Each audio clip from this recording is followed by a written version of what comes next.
Petrol विक्री करताना मापात वाफ होत असल्याच्या तक्रारी सरदूर येत असल्याने ठाणे गुन्हे अन्वेषण शाखेने राज्यभरातील खासगी पेट्रोल पंप तपासणी मोहीम हाती घेतली आहे। ठाण्यासह औरंगाबाद येथील तपासणीनंतर आज पथकाने धुळ्यातील चाळीसगाव मालेगाव रोड क्रॉसिंगवर असलेल्या श्रीराम पेट्रोल पंपावर भल्या पहाटे येऊन सकाळी 6 वाजेपासून तपासणी सुरू केली। यासाठी पंपावर असलेल्या 4ही युनिटचे कव्हर काढून आतील मशिनरींची बारकाईने तपासणी केली जात होती। ठाणे गुन्हे अन्वेषण शाखेचे सिनियर पोलीस निरीक्षक संजय व्ही जॉन, पोलीस उपनिरीक्षक Sharad Panje, police Bangara, police Khaire, police constable Rajput यांच्या पथकासह धुळ्यातील API Vinod Patil, head constable Mahendra Kapure, police constable Nitin Mohane, police constable विजय सोनोने यांच्या पथकाने ही कारवाई केली। पोलीस वितरित करताना लिटर मागे काही ml पेट्रोल कमी देऊन पेट्रोल चोरी केली जात असल्याची मुख्य तक्रार असून त्या अनुषंगाने ही तपासणी केली जात होती। याच पथकाने याआधी औरंगाबाद येथे टाकलेल्या छाप्यात चुन्नीलाल पेट्रोल पंप येथे दर 5 लिटर पेट्रोल मागे 75 ml पेट्रोलची चोरी होत असल्याचे उघडीस आले होते। ठाणे क्राईम ब्रांचने 15 दिवसात 58 पेट्रोल पंपावर छापे टाकून कारवाई केली। यात 18 जण अटकेत आहेत। यात टेक्निशियनसह पेट्रोल पंप चालकाचा समावेश आहे। ठाणे जिल्ह्यात 26, नाशिक जिल्ह्यात 12, रायगडमध्ये 6, औरंगाबादमध्ये 5, पुणे, सातारा, मुंबई, रत्नागिरी प्रत्येकी 2 तर नागपूर 1 अशा 58 ठिकाणी छापे टाकून कारवाई केली। सर्वाधिक छापे HPCLच्या 26 ठिकाणी तर इंडियन ऑइलच्या 25 पंपावर धाडी टाकण्यात आल्या। धुळ्यातील श्रीराम पेट्रोल पंपावर पेट्रोलसह डिझेलची विक्री होते। दुपारी उशिरापर्यंत ही तपासणी सुरू होती। शहराच्या मध्यवर्ती भागात हा पंप असल्याने बघणाऱ्यांची या ठिकाणी गर्दी होती। या तपासणीत नेमकी काय आढळते याची माहिती मात्र मिळू शकली नाही। तथापि पेट्रोल पंपावर धाड पडल्याच्या वृत्ताने शहरातील पोलीस, पेट्रोल पंप आणि दक्षता पंपावर कर्मचाऱ्यांसह ग्राहकांमध्ये विविध तर्क-वितर्क लढवीत चर्चा होत होती। पेट्रोल चोरीद्वारे सामान्य नागरिकांना गंडवण्याचा प्रकार अनेक वर्षापासून सुरू आहे। हायटेक पद्धतीद्वारे पंपामध्ये छेडछाड केली जाते। नागरिकांची ही लूट थांबवावी म्हणून ठाणे क्राईम ब्रांचने व्यापक मोहीम सुरू केली आहे। तक्रारदारांनी पुढे येणे गरजेचे असून मात्र आकस द्वेषापोटी तक्रार दाखल करू नये, कारण यातून वाहन पथकाची दमछाक होते, याचा परिणाम कारवाईने होतो। त्यामुळे खऱ्या तक्रारीचा दाखल करून भ्रष्ट पेट्रोल पंपांना आळा घालावा। MN पाटील, पोलीस निरीक्षक, ठाणे क्राईम ब्रांच युनिट 1 यांनी दिला। डोनेशन मागणाऱ्या संस्थांवर लक्ष ठेवून कडक कारवाई करावी अशी मागणी करणारे निवेदन युवा सेनातर्फे शिक्षणाधिकारी यांना देण्यात आले आहे। नुकताच 10वीचा निकाल लागला असून विद्यार्थी पालकांची विद्यार्थ्यांच्या पुढील प्रवेशासाठीची धावपळ सर्वत्र सुरू आहे। 10वीचा निकाल हा मोठ्या प्रमाणात लागला असून विद्यालयामध्ये प्रवेशांच्या जागा कमी आणि प्रवेश अर्ज जास्त। याचा फायदा घेऊन काही शिक्षण संस्थांतर्फे विद्यार्थ्यांची व पालकांची डोनेशनच्या नावाखाली मोठ्या प्रमाणात लूट होण्याचे सर्वत्र दिसत आहे। मॅनेजमेंट कोटा या नावाखालच्या भरमसाठ डोनेशन घेण्याचे प्रमाण काही शिक्षण संस्थांनी धुळे जिल्ह्यात चालवले आहे। मॅनेजमेंट कोट्याची कायद्यानुसार फी आणि कॅपिटेशन ऍक्टनुसार मॅनेजमेंट कोट्यातून देण्यात येणाऱ्या प्रवेशांचा फी संदर्भातलं निर्धारण स्पष्टात केलेलं आहे। त्या आदेशाचे तंतोतंत पालन करून विद्यार्थ्यांकडून फी घेतली गेली पाहिजे, याची काटेकोर अंमलबजावणी व्हावी। याकरिता प्रत्येक महाविद्यालयाच्या बाहेर फलकावर फीज अँड कमिटेशन ऍक्टची माहिती देण्यात यावी, जेणेकरून पालक विद्यार्थ्यांची आर्थिक पिळवणूक होणार नाही। या वर्षी शिक्षण उपसंचालकांनी देखील 11वी प्रवेशाच्या संदर्भात कायम विना अनुदानित तुकडी, स्वयं अर्थशाहित तुकडी किंवा महाविद्यालय यांनी किती व कसे शुल्क घ्यावे याचे निर्देश दिलेले आहेत, त्यांचे पालन झाले पाहिजे। 4 भिंतीआड संचालक मंडळाकडून घेतले गेलेले डोनेशन बेकायदेशीर असून त्यांच्यावर पायबंद घालण्यासाठी जिल्हा शिक्षण समितीचे अध्यक्ष, जिल्हाधिकारी व शिक्षणाधिकाऱ्यांनी देखरेख ठेवून याची काटेकोर अंमलबजावणी करावी। निवेदन देताना पंकज गोरे, मनोज जाधव, स्वप्नील सोनोने, भूषण पाटील, हितेश गवळी, आकाश पाटील, प्रवीण पाटील व पदाधिकारी उपस्थित होते। नुकतेच 10वीचे निकाल सर्वत्र लागले असून मोठ्या प्रमाणात 10वीचा निकाल लागलेला आहे। महाविद्यालयांमध्ये 11वी प्रवेशासाठी पालक आणि विद्यार्थ्यांची धावपळ मोठ्या प्रमाणात सुरू आहे। प्रवेशाच्या ज्या जागा आहेत महाविद्यालयामध्ये, त्या जागा आणि प्रवेशासाठीचे आलेले फॉर्म यामध्ये मोठी तफावत आहे। त्याचा फायदा काही शिक्षण संचालक घेताना सर्वत्र दिसत आहे। पालक विद्यार्थ्यांना मोठ्या मोठ्या प्रमाणात मॅनेजमेंट कोट्याच्या अंडर ॲडमिशन देतो, विना अनुदानितमध्ये ॲडमिशन देतो, अशा प्रकारचं सांगून मोठ्या मोठे आकडे पालक विद्यार्थ्यांना म्हणजे 10 ते 20 हजारच्या दरम्यान सांगितल्या जात आहे. जर फीज आणि कॅपिटेशन ॲक्ट आहे, त्या ॲक्टनुसार मॅनेजमेंट कोट्यासाठी जर फी घेतली तर युवा सेनेचं त्याला अडचण नाही. फीज आणि कॅपिटेशन ॲक्टचं तंतोतंत पालन करून मॅनेजमेंट कोटा असेल, विना अनुदानित असतील, यासाठी आर्थिक जी तरतूद केली आहे त्यानुसारच सगळं शिक्षण संचालकांनी फी घ्यावी आणि त्याची अंमलबजावणी शिक्षणाधिकाऱ्यांनी करावी. यासाठी आज शिक्षणाधिकाऱ्यांची भेट युवा सेना धुळे जिल्ह्यातर्फे करण्यात आलेली आहे. प्रमुख मागणी ही घेण्यात आली आहे की ज्या शिक्षण संचालक विद्यार्थी पालकांची आर्थिक पिळवणूक करतील त्यांच्यावर कडक नजर ठेवून ताबडतोब कारवाई करावी. दुसरी गोष्ट, फीज अँड कॅपिटेशन ॲक्ट आणि तसंच शिक्षण उपसंचालकांनी केलेले आर्थिक निर्धारित म्हणजे ज्या सर्व महाविद्यालयांनी मॅनेजमेंट कोट्यामध्ये किती पैसे घेतले पाहिजे अशा प्रकारचे फलक सर्व महाविद्यालयाच्या बाहेर लावावे, अशा प्रकारची दुसरी मागणी आम्ही आज केली. तिसरी मागणी म्हणजे प्रवेशसाठीच्या जागा आणि प्रवेशसाठी आलेले अर्ज यामधील जी मोठी तफावत आहे. जर एखाद्या महाविद्यालयाने शिक्षण अधिकाऱ्यांकडे अर्ज केला की आम्हाला जागा वाढवून पाहिजे, त्यावर त्वरित सही करावी आणि त्या जागा वाढवून द्याव्या, अशा प्रकारची देखील आम्ही त्यांच्याकडे मागणी केली आहे. धुळे जिल्ह्यात होणाऱ्या जे डोनेशनच्या माध्यमातून आर्थिक पिळवणूक जी आहे विद्यार्थी पालकांची, ती युवा सेना खपवून घेणार नाही. शिक्षणाच्या माध्यमातून चांगल्या प्रकारचे शिक्षण द्यावे यासाठी पैसा लागतो, आम्हालाही मान्य आहे, परंतु तो पैसा मिळवण्यासाठी विद्यार्थी आणि पालकांना वेठीस धरून त्यांची आर्थिक पिळवणूक करू देईल किंवा करावी अशा प्रकारची भूमिका आणि असं कोणत्याही शिक्षण संचालकाला युवा सेना करू देणार नाही. पहिली पायरी आम्ही निवेदन दिलेलं आहे. 3 तारखेनंतर जर आम्हाकडे विद्यार्थी आणि पालकांच्या तक्रारी आल्या तर त्या महाविद्यालयामध्ये जाऊन शिक्षण संचालकासह सर्व प्रशासनाला धारेवर धरून त्यांना वेठीस धरून जागे केल्याशिवाय युवा सेना स्वस्थ बसणार नाही. व सध्याच्या जिल्हा न्यायालयापासून हाकेच्या अंतरावर असलेल्या महात्मा फुले पुतळ्यासमोरील जागा जिल्हा न्यायालयाकडे हस्तांतरित करण्यात आली आहे. जिल्हाधिकारी डॉक्टर दिलीप पांढरपट्टे, अप्पर तहसीलदार ज्योती देवरे यांनी जागा हस्तांतरणाचे कायदेशीर दस्तऐवज काल जिल्हा सत्र न्यायाधीश PC बाविस्कर यांच्याकडे सुपूर्द केले. यावेळी जिल्हा बार असोसिएशनचे अध्यक्ष ॲडव्होकेट श्यामकांत पाटील, उपाध्यक्ष समीर सोनवणे, सदस्य ॲडव्होकेट मधुकर बिसे, ॲडव्होकेट अमित दुसाने यांच्यासह सदस्य तसेच महसूल विभागातील तहसीलदार, सर्कल, तलाठी हे उपस्थित होते.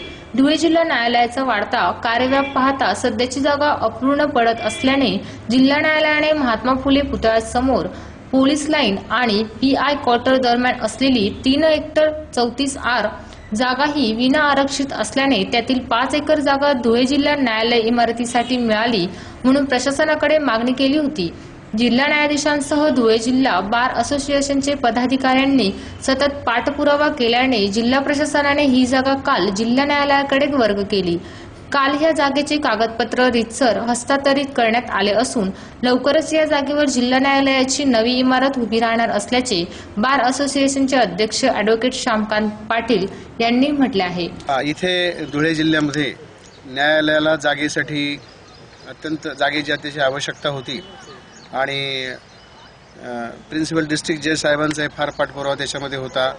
हायकोर्टचे जस्टिस बोरा सर त्यांचा पाठपुरावा होता, सर्वांचा होता आणि सुदैवाने अतिशय चांगली जागा शहराच्या मध्यभागी ही आमच्या लक्षात आली आणि आज आम्हाला आनंद वाटतो की ही जी 5 एकर जागा आहे ही आपण न्यायालयासाठी हस्तांतरित करत आहोत आणि त्यामुळे बऱ्याच दिवसांची केवळ ज्युडिशरीची नव्हे तर धुळेकरांची सुद्धा जी मागणी किंवा इच्छा आहे ती पूर्ण होत आहे. आणि या जागेचं वैशिष्ट्य असं आहे की ही जागा सगळीकडून सोयीची आहे, म्हणजे सर्वसामान्य नागरिकांना सुद्धा यायला अत्यंत सोपं आणि सहज अशा प्रकारची ही जागा आहे. त्यामुळे मला स्वतःला याबद्दल फार आनंद वाटतो की धुळ्याच्या इतिहासामध्ये प्रिन्सिपल डिस्ट्रिक्ट जज साहेबांच्या साक्षीने एक अतिशय चांगला दिवस उगवला असं आपण म्हणू शकतो आणि या न्यायालयाचं काम जे आहे बांधकाम हे वेगाने होईल अशी मला अपेक्षा आहे. खरं म्हटलं म्हणजे धुळे जिल्ह्यामध्ये न्यायालयासाठी अशी चांगली इमारत नव्हतीच. आताचं जे जिल्हा न्यायालय आहे त्या ब्रिटिशकालीन जुन्या इमारतीमध्ये असून ती जागा अत्यंत अपूर्ण आहे. तिथे कोणतीही व्यवस्था नाही. आमच्यातर्फे आम्ही कलेक्टर साहेबांना जागेची मागणी केली. त्यांनी आमच्या प्रस्तावावर अत्यंत जिव्हाळ्याने आणि तात्परतेने विचार करून आम्हाला जिल्हा न्यायालयासाठी एकूण 5 एकर जागा दिली. त्यात आम्ही भव्य जिल्हा न्यायालयासाठी इमारत बांधू, तसेच प्रशस्त बाररूम तयार होईल, वकिलांसाठी पार्किंगची व्यवस्था होईल त्यामुळे कलेक्टर साहेबांनी जे जिल्हा न्यायालयासाठी जी जागा दिली त्याबद्दल आम्ही धन्यवाद व्यक्त करतो.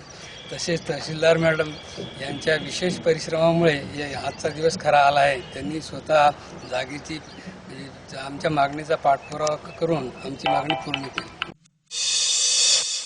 औद्योगिकीकरण व वाढते शहरीकरण, प्रदूषण यामुळे पर्यावरणाचा ऱ्हास होत चालला आहे.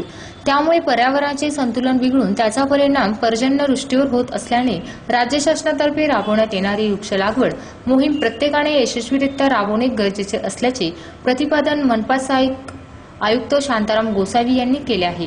वृक्ष लागवड मोहिमेअंतर्गत धुळे महानगरपालिकातर्फे देवपुरातील एकविरा देवी मंदिर परिसरात वृक्ष लागवडीचा कार्यक्रमाचे आयोजन करण्यात आले होते. त्याप्रसंगी ते बोलत होते.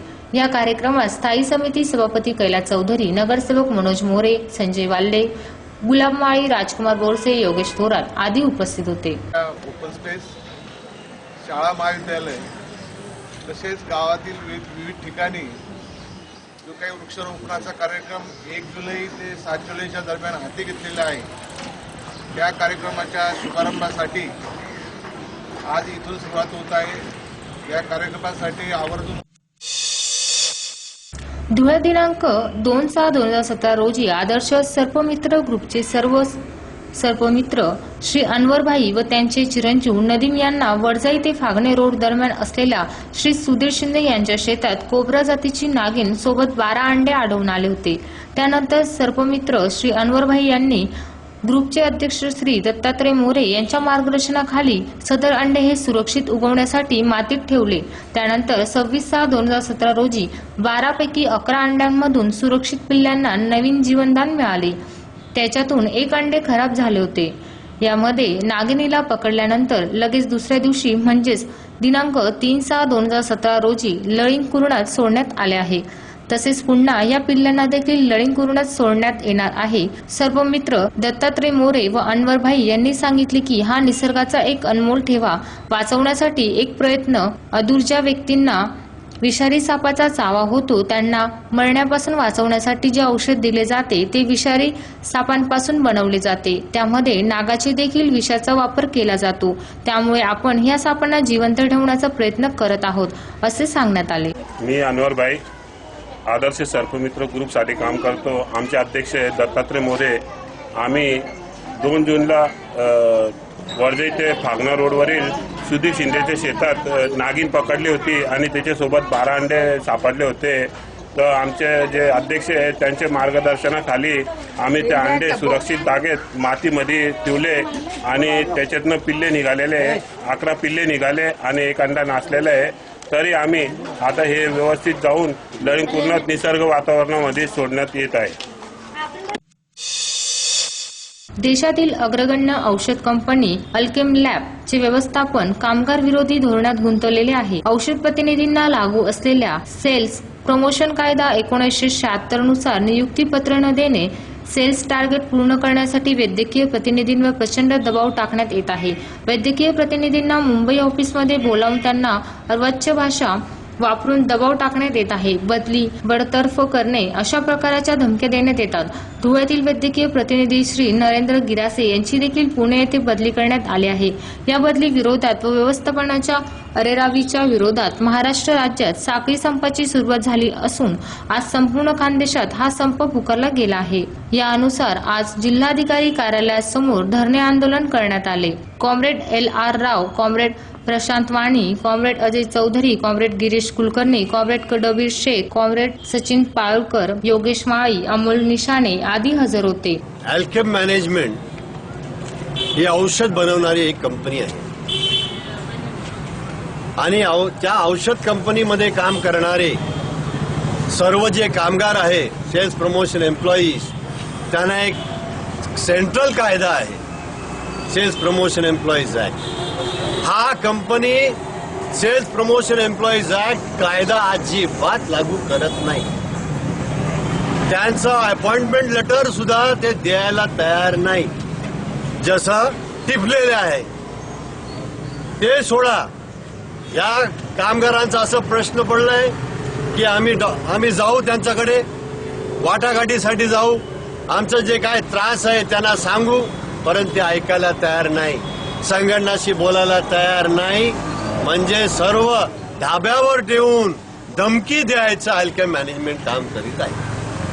आता आपल्या इकडे नरेंद्र गिरासे म्हणून तो चांगलं काम करणारे कामगार 2-2, 3-3 वर्ष 4 पैसे इन्सेंटिव्ह आणि अवॉर्ड कमवणारे कामगार याला ना सांगता तडकातडकीने त्यांना पुण्याला ट्रान्सफर करून टाकलेलं आहे. म्हणजे ट्रान्सफर करून टाकायचं, कुठेही टाकायचं आणि दबाव टाकायचा, तुम्ही सोडून जा, तुम्ही संघटना बनवू नका, संघटनाचा सभासद होऊ नका.